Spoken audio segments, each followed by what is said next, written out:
Isang araw, may isang babae na bumili ng chimpanzee at pinalaki niya ito ng parang tao.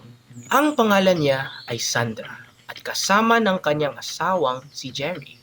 Binili nila ang chimp sa halagang $50,000. Pinalaki nila si Travis, ang chimp, at pinadede sa bote.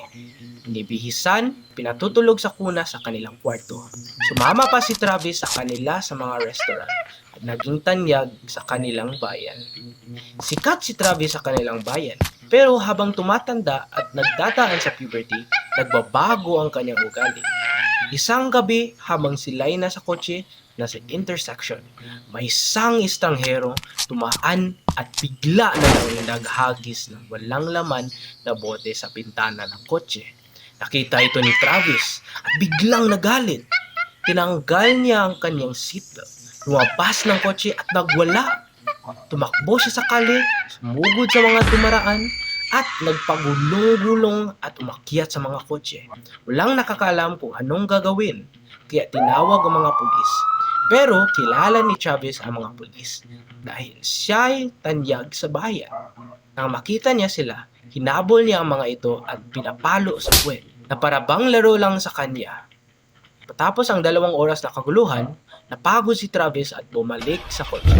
Walang nagdemanda dahil iniisip ng lahat na katuwa-tuwa lang ang nangyari at alam nilang hindi naman mapanganib si Travis. Pero isang araw, nakatanggap si Sandra ng tawag mula sa opisyal na animal control.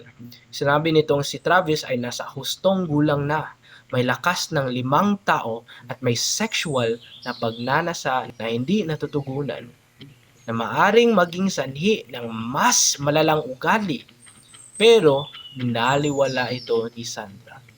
Makalipas ang ilang taon, namatay si Jerry, ang asawa ni Sandra, at parehong nagdadalamhati si Sandra at Travis.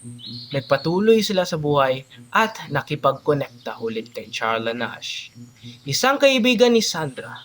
Magsimulang magtrabaho si Charla para kay Sandra at tumutulong sa mga gawain pati na sa pag-aalaga kay Travis. Makalipas ang 4 na taon, si Travis ay 14 taong gulang, 5 dalampakan ang taas, at tumitimbang ng 240 libra. Napakataba niya dahil puro junk food ang kinakain niya. Isang araw, kinuha ni Travis ang mga susi ng kotse ni Sandra at nagtangkang umalis. Pero hindi siya pinayagan. Dahil dito, nagwala siya. Tinawagan ni Sandra si Charla para tumulong. Pagdating ni Charla, dala niya ang isang Tickle Me Elmo na laruan ni Travis na paborito nito. Ngunit, imbes na kumalma, nagalit si Travis. Sumugod si Travis kay Charla at tinulak siya sa lupa.